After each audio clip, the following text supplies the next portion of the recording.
अध्ययन करना चाहते हैं वो मसीही अगुवे का विशेष गुण भाग 2। और एक महत्वपूर्ण अध्याय है, एक अलग दृष्टिकोण है जिसमें हमें मसीह नेतृत्व का हर एक व्यक्ति जो यीशु मसीह का शिष्य है इन गुणों में बढ़ना प्रतिदिन आवश्यक है, और इसीलिए इन विशेष बातों को मैं आपके सामने रखना चाहता हूँ। सो मेरा स्क्रीन आपके पास में आ रहा है इस वक्त। एक अगुवे के आवश्यक गुण क्या है?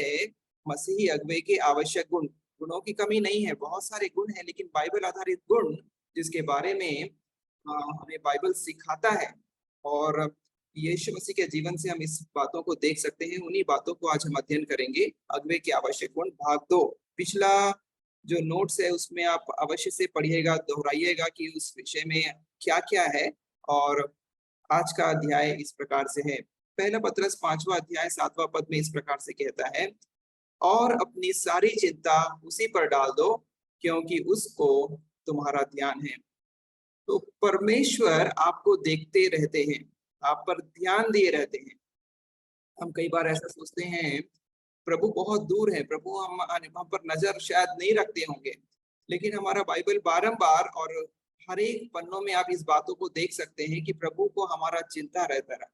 जैसे एक माँ बाप अपने बच्चों के लिए चिंतित रहते हैं, प्रभु हमारे लिए चिंतित रहता है, प्रभु हमारे लिए सोचता रहता है, विचारता रहता है और हम पर ध्यान दिए रहता है। वो देखता रहता है मेरा मेरा पुत्र है, मेरी पुत्री बढ़ रहे हैं कि नहीं। जैसे बच्चा देख, पिता माता पिता अपने देखते मेरा बच्चा विकास कर रहा है कि नहीं, बढ़ रहा है कि नहीं, बुद्धि में बढ़ रहा है कि नहीं, शक्ति में बढ़ रहा है कि नहीं। प्रभु भी हमारे लिए चिंतित है, हम बुद्धि में बढ़ रहे हैं, गुणों में बढ़ रहे हैं, हम कार्यों में बढ़ रहे हैं, हम परमेश्वर की सामर्थ में बढ़ रहे हैं। प्रभु देखते रहते हैं, उसको हमारी चिंता है। अपनी चिंता प्रभु पर डाल दीजिए, प्रभु को आपका ध्यान है। ये पहला पत्रस का किताब में हम पढ़ चुके हैं इसके बारे में, और मैं उसको याद दिलाना चाह रहा था। आवश्यक गुणों पे वापस आ जाए।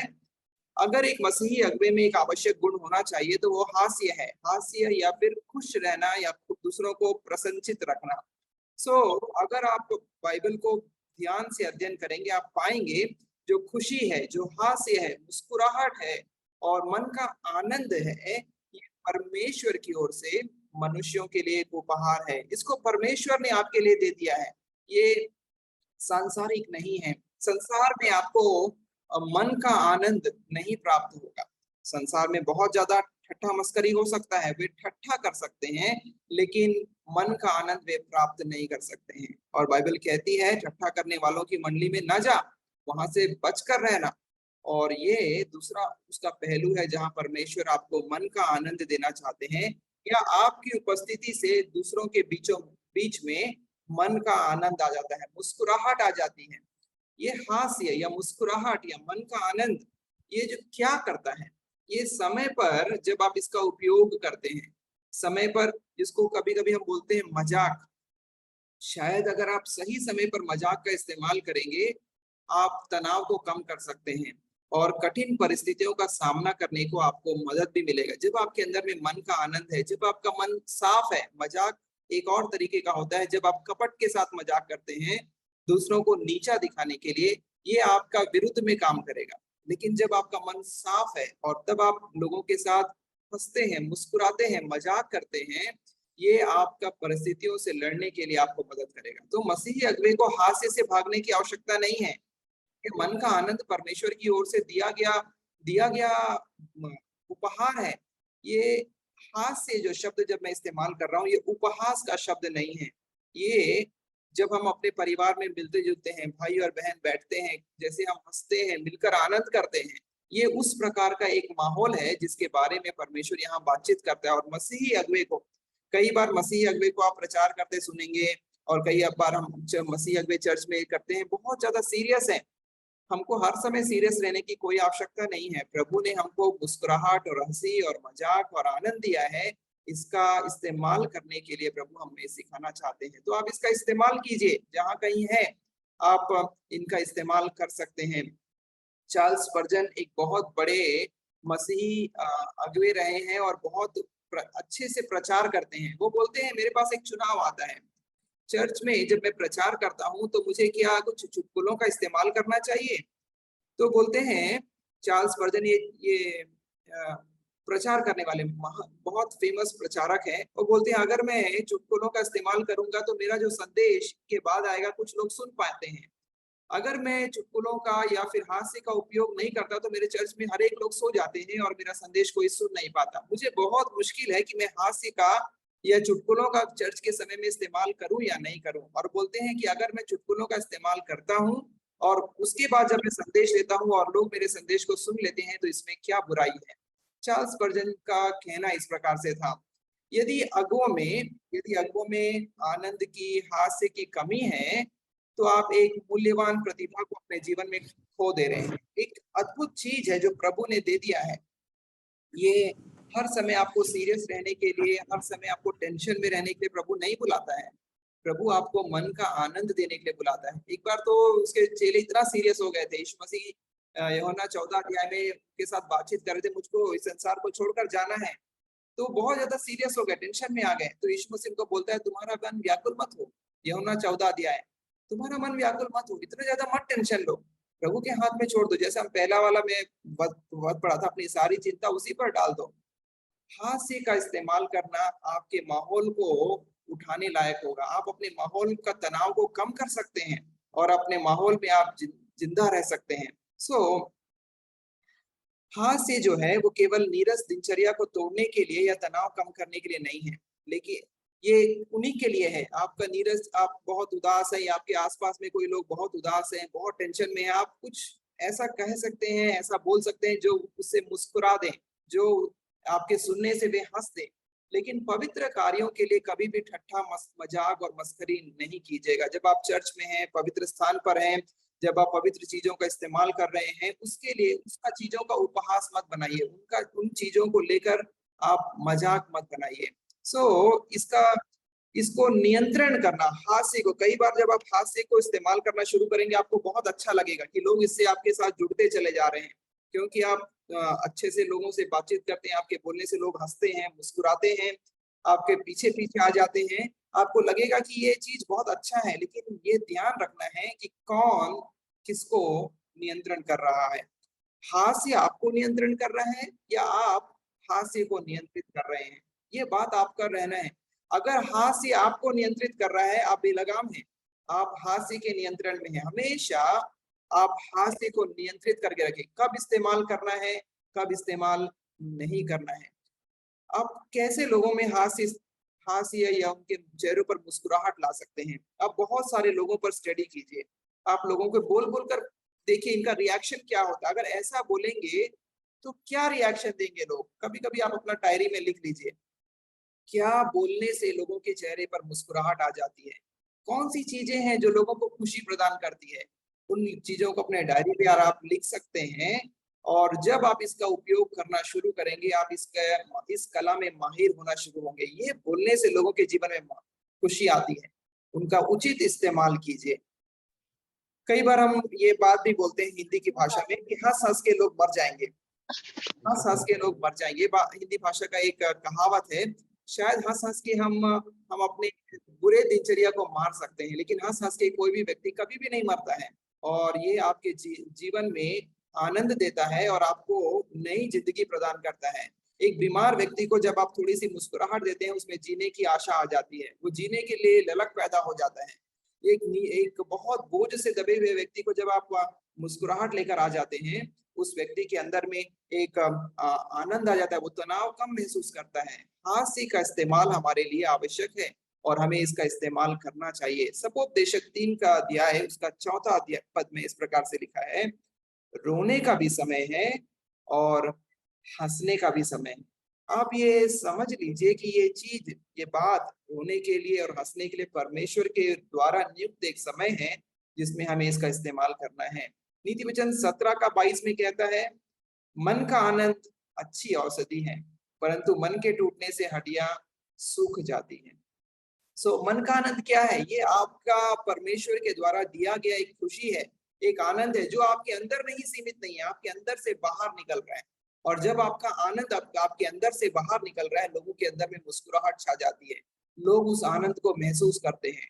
और ऐसा करने से हमारी मन की हड्डियां जो सूख गई है वो हरी भरी हो जाती है। लेकिन जब मन टूट जाता है, हड्डियां सूख जाती है। अय्यूब भी कहता है 8 का 21 में, वह तुझे हंसमुख करेगा और तुझसे जय जयकार कराएगा। परमेश्वर तुझको हंसमुख करेगा और तुझसे जय जयकार निकालेगा। अगर आप रोते हुए परमेश्वर के सामने जाएंगे तो क्या करेंगे? भजन संहिता 100 कहता है, मैं जय जयकार करते हुए उसके आंगनों में प्रवेश करूंगा, आनंद के साथ उसकी स्तुति करूंगा। परमेश्वर के सामने में रोते और बिलखते हुए आने की आवश्यकता नहीं है। आनंद के साथ उसकी महिमा कीजिए, उसकी जय जयकार कीजिए, वह तुझे हंसमुख करेगा। परमेश्वर का उपस्थिति ऐसा है, वो आपके अंदर में आनंद भरता है, वो आपके अंदर में दुख नहीं भरता है, आनंद भर देता है। हमारा भी उपस्थिति से, हमारे भी बातों से लोगों को मुस्कुराहट छा जाना चाहिए, आनंद मिलना चाहिए। दूसरा एक गुण है, अभी तक हम हास्य के बारे में देख रहे थे, चेहरे को भी देखिएगा अच्छे से। एक दूसरा गुण है जिसको गुस्सा कहते हैं। और अगर आप मुस्कुराहट में माहिर हैं या नहीं है मेरे को नहीं मालूम, लेकिन जरूर है कि आप गुस्से को करीब से अनुभव करे हैं। हम में से हर एक लोग, चाहे हम इसको सीखे हैं या नहीं सीखे हैं, लेकिन गुस्सा को सिखाने की आवश्यकता नहीं है, हमारे अंदर में ये है और हम इसका इस्तेमाल प्रतिदिन के इसमें कर सकते हैं और करे भी होंगे। शायद कल रात, शायद कल सवेरे या उसके पहले दिन इसको हम बहुत करीबी से अनुभव करते हैं। लेकिन क्या गुस्सा करना, गुस्सा होना सही है? क्या कोई अगुआ गुस्सा या नाराज हो सकता है? ये एक प्रश्न है जो बारंबार मसीही अगुआ इसका सामना करता है।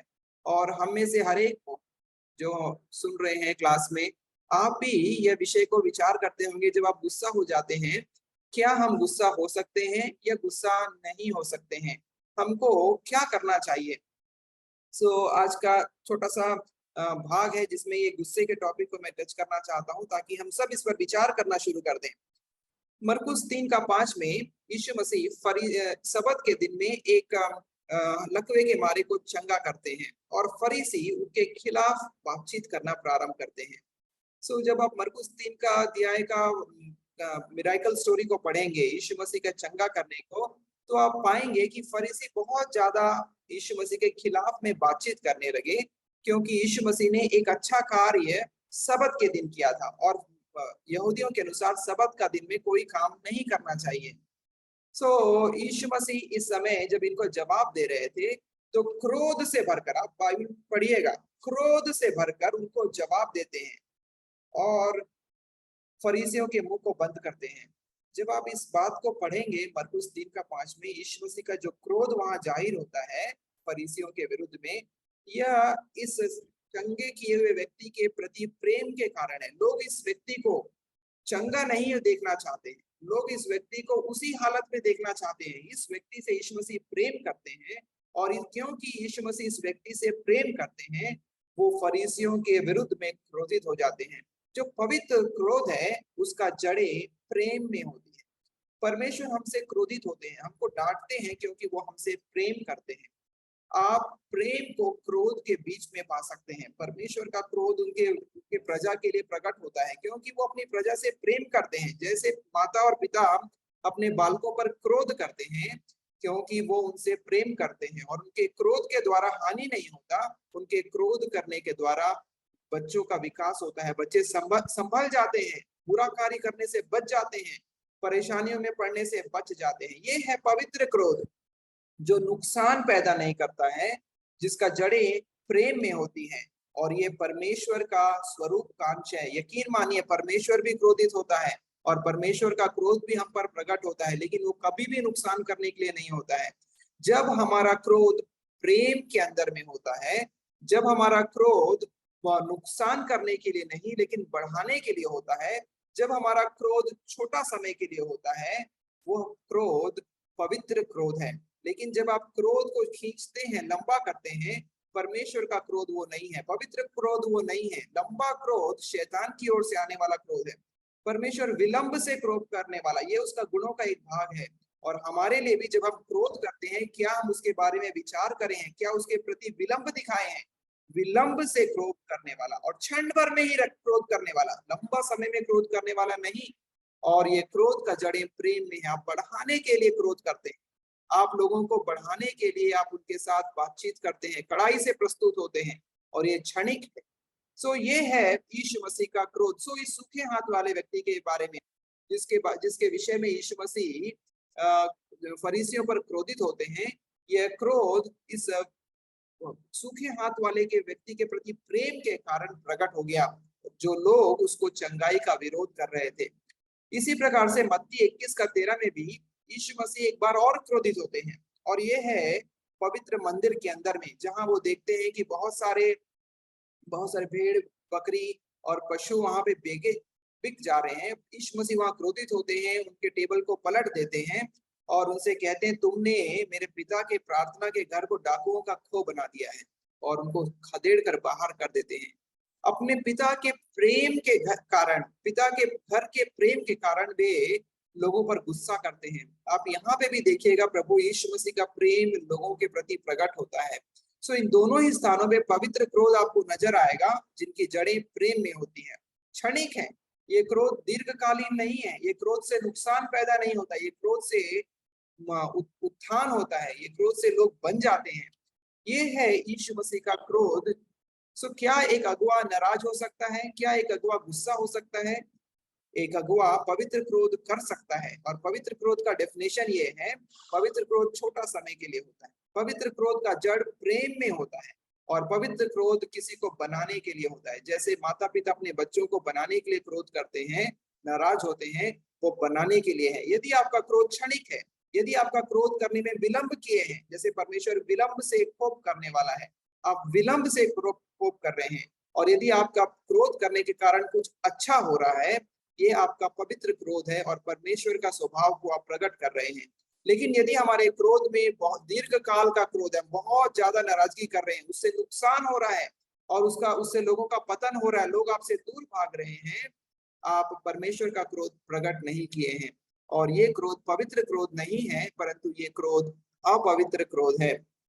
सो महानगवे महानगवे वे लोग होते हैं जो ज्वार को मोड़ देते हैं, जो दिशाओं को पलट देते हैं, अन्यायों और दुर्व्यवहारों पर क्रोधित होते हैं। ये है महानगवे, जो अन्याय का विरोध करते हैं और बुराइयों के प्रति वे नाराजगी जताते हैं। ये महानगवे परमेश्वर के क्रोध को दिखाते हैं। परमेश्वर का जो लोग अपमान करते हैं, उनके प्रति का ये व्यक्ति लोग नाराज होते हैं। ये महान अगुओं का, महान मसीही अगुओं का क्रोध का कुछ अंश है जो हम देख पाते हैं। पवित्र क्रोध के नाम पर लोग दुरुपयोग भी कर सकते हैं। अगर आपके पास में चर्च में एक स्थान है, यदि आप लोगों में के बीच में सम्मानीय हैं, आप पवित्र क्रोध बोल बोलकर लोगों के का दुरुपयोग कर सकते हैं। आप लोगों को जबरदस्ती डांट भी सकते हैं और बोलेंगे ये तो पवित्र क्रोध है, और इसका दुरुपयोग करना बहुत आसान है। जब पवित्र क्रोध का दुरुपयोग होता है, आपकी कलीसिया, आपका समुदाय बनेगा नहीं, लेकिन बिगड़ता चला जाएगा, और आप देखेंगे कि लोग आपसे दूर जा रहे हैं। पवित्र क्रोध के नाम पर आप जब दुरुपयोग करेंगे, क्रोध का बारंबार उपयोग आपका पसंदीदा कार्य बन जाएगा, आप परमेश्वर की उपस्थिति से दूर चले जाएंगे। याद करिए मूसा को, वो क्रोधित होने के बाद ही पाप किया। वो बहुत ज्यादा क्रोधित हो गया, उसके हाथ में 10 आज्ञाओं की पट्टियां थी, पत्थर पर लिखी हुई, परमेश्वर के हाथों के द्वारा, परमेश्वर के द्वारा बनाई गई पट्टियां थी, और वो बहुत ज्यादा क्रोधित हो गया और इन पत्थर के पट्टियों को वो फेंक दिया और टूट गया। जब आप क्रोध करते हैं, बारंबार क्रोध करते हैं, और क्रोध आपका पसंदीदा कार्य बन जाता है, आप निश्चय है कि पाप करने के बहुत करीब हैं। जब आप क्रोध करते हैं तो आप ध्यान दीजिए, ये बिशप बटलर की 6 शर्तें हैं जो क्रोध को पापमयी बनाती हैं। एक एक करके मैं आपके लिए पढ़ूंगा, इसमें समय ज्यादा नहीं दूंगा क्योंकि हम दूसरा कार्य में भी जाएंगे। 6 शर्तें हैं जिसके द्वारा क्रोध पापमय बनता है। जब हम एक पक्ष का समर्थन करने के लिए सबूत बनाते हैं और नाराजगी व्यक्त करते हैं। क्रोध तब होता है जब 2 पक्ष हैं, एक पक्ष में कभी भी क्रोध नहीं होता। आपके सामने 2 पक्ष हैं, हो सकता है आपका अपना पक्ष और दूसरे का पक्ष। जब आप अपने पक्ष को सही साबित करने के लिए समर्थन ढूंढते हैं, आर्ग्यूमेंट्स ढूंढते हैं, तर्क ढूंढते हैं, आप क्रोध करने के, आप पाप करने के बहुत करीब में आ चुके हैं। तर्क मत बनाइए, तर्क बनाने की कोई आवश्यकता नहीं है। दूसरा शर्त जहां क्रोध पाप बन सकता है, वो है जब आप वास्तविकता से बढ़कर अपने दिल के चोट को, अपने शरीर के चोट को ज्यादा बड़ा दिखाते हैं। देखो देखो मेरे को कितना ज्यादा चोट लग गया, मैं तो रो रहा था दिन भर, मैं तो रो रही थी दिन भर, मेरे को कितना ज्यादा मन में क्रोध, दुख लगा है। जब आप अपने मन के दुख को, मन के चोट को और शरीर के चोट को जरूरत से ज्यादा बढ़ाते हैं, आप पाप के करीब आ जाते हैं। तीसरा अवस्था जहां पे आप पाप कर सकते हैं क्रोध के कारण, वह है जब आप दर्द या शरीर की कमजोरी के कारण नाराजगी महसूस करते हैं। आप बहुत कमजोर हैं, आपके अंदर में शक्ति नहीं है, दिन भर कार्य किए हैं और आप थक गए हैं। जब आपके थके हुए समय में कोई आपको आकर एक और काम बताता है, शायद आप नाराजगी महसूस करते हैं। और आप कह सकते हैं ऐसा शब्द जो दूसरों को चोट पहुंचा सकता है। हम पाप के करीब आ रहे हैं, हमारा अपना शरीर का दर्द है जिसको हम सहन नहीं कर पा रहे हैं। और उस समय में जब हम नाराजगी से चिढ़कर कोई कार्य करते हैं या बोलते हैं, शायद हमसे पाप हो सकता है। उस सामने वाले व्यक्ति को मालूम नहीं है कि हमारे अंदर में क्या हो रहा है, और वो व्यक्ति दुख अनुभव कर सकता है। चौथा अवस्था, जब क्रोध बहुत अधिक बढ़ जाता है और हम इसे संभाल नहीं सकते हैं, बेलगाम घोड़ा बन जाता है जो कहीं भी कूद रहा है, किसी को भी कूद रहा है। अगर आपका क्रोध एक बेलगाम घोड़े के समान बन गया जो हर चीजों को तोड़ता जा रहा है, हर चीजों को कूदता और रौंदता जा रहा है, क्रोध आप पर नियंत्रण कर चुका है। ये अवस्था पाप में है। अपने ऊपर में क्रोध को नियंत्रित मत होने दीजिए। क्रोध आपके नियंत्रण में होना चाहिए। आप क्रोध को नियंत्रित कीजिए, क्रोध आपको नियंत्रण नहीं करना चाहिए। पांचवा, जब हम बदला देने के लिए दर्द या नुकसान पहुंचाकर नाराजगी को संतुष्ट करना चाहते हैं, अगर कोई हमारा कुछ नुकसान किया है, हम पलटा लेना चाहते हैं।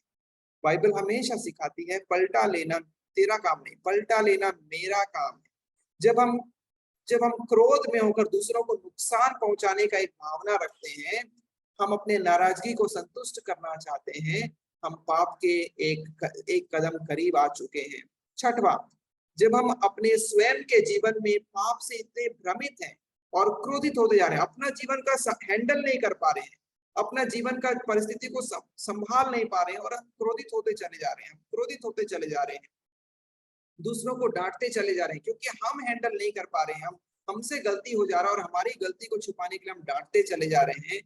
ये क्रोध आपके लिए पाप में बन सकता है। सो ये बिशप बटलर ये 6 अवस्था बताते हैं जब क्रोध हमारे लिए पाप में गिना जा सकता है। तो सावधान, आप पवित्र क्रोध अवश्य कर सकते हैं। यीशु मसीह के बारे में मैं 2 जगह दिखाया जहां यीशु मसीह ने क्रोधित हुए थे।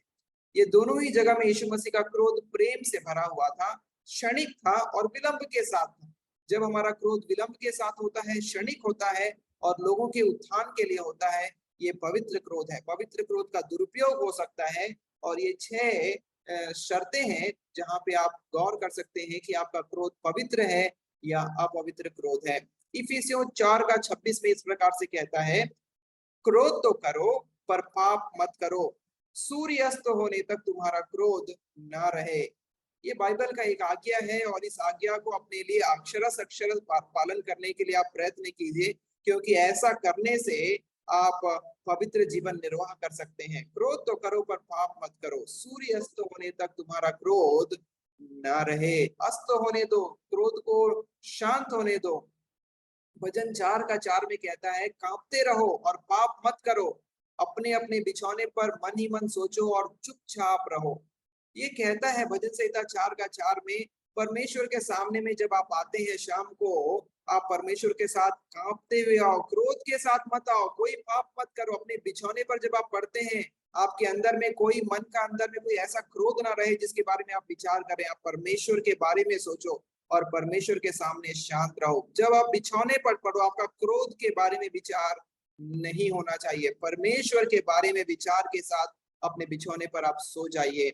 सपोपदेशक 7:9 में कहता है, अपने मन में उतावली से क्रोधित ना हो, क्योंकि क्रोध मूर्ख ही के मन में हृदय में रहता है।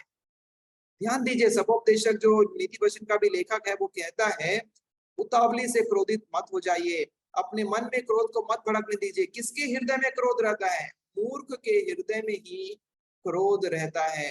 नीति वचन 16:32 में कहता है, विलंब से क्रोध करना वीरता से और अपने मन को वश में रखना नगर को जीत लेने से उत्तम है। क्या विचार है जो प्रभु का वचन यहाँ पे हमारे सामने लाता है।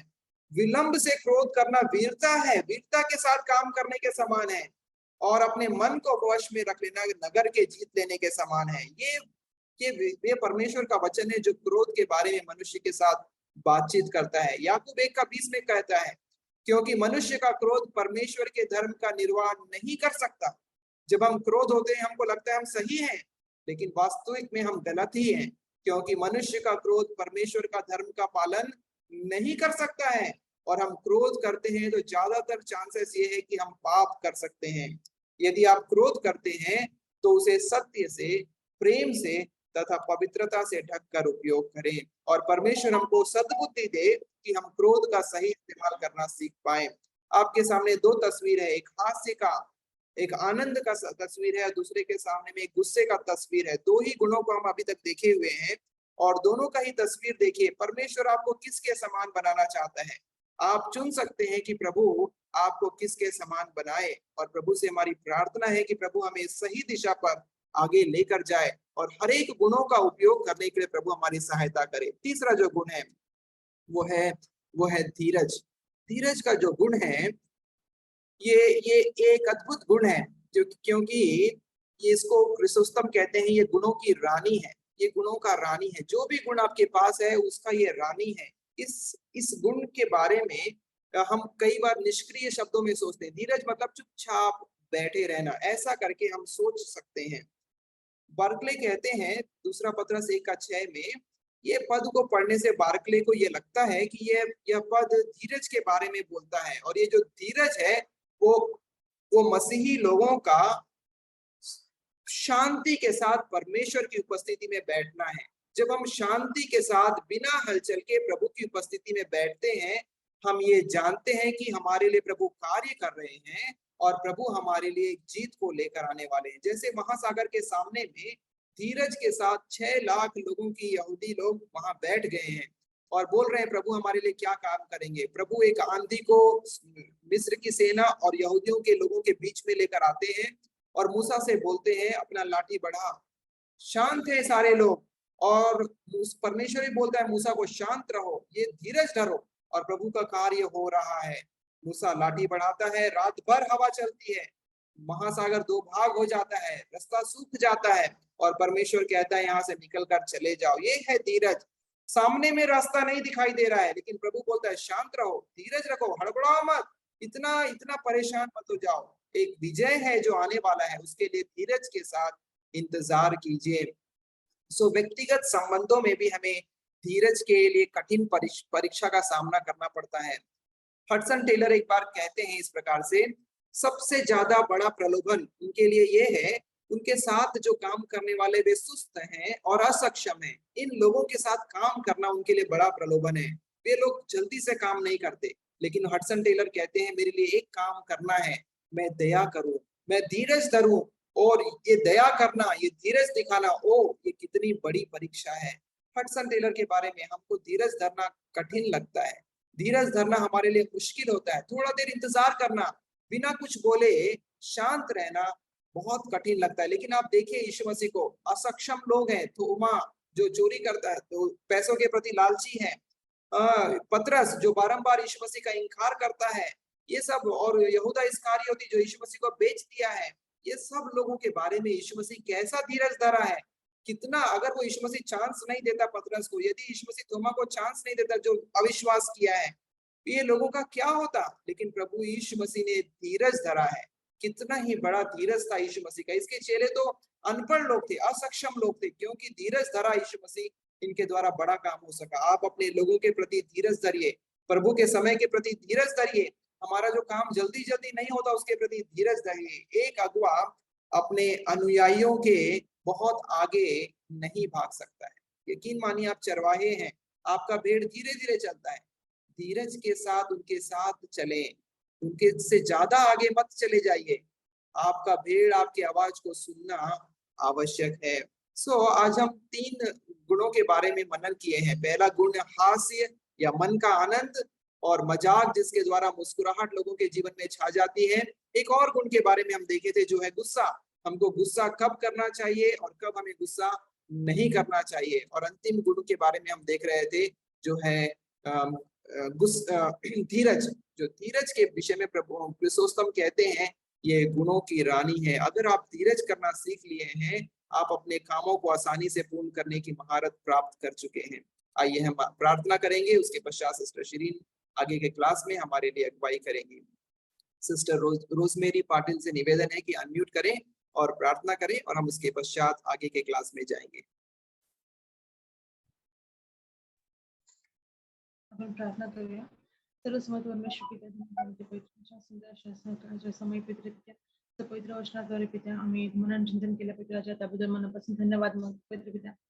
येशू ख्रिस्ता मसीह नेतृत्व या विषयावर आम्ही शिक्षण घेत असताना पित्राच्या आम्हाला शिकवत असताना सरांना त्या समाजाच्या हाताखाली त्यांच्याद्वारे पित्राच्या आम्हाला जे काय शिक्षण मिळते पित्या, त्याच्यात आम्ही अधिकाने अधिक वाढावं आणि प्रभू परमेश्वर पिता या वचनाची सेवा करण्यासाठी तयार व्हावं असं तुझं येणारा प्रत्येक क्षण ख्रिस्ता तुझ्या गौरवासाठी हृदय असं सुंदर असं समय तुझ्या पवित्र नाव घेण्यास दिलास म्हणून मनापासून धन्यवाद मग संपूर्ण समय तुला समर्पित करते. प्रभू येशूच्या नावाने प्रार्थना केली म्हणून त्याची पित्या.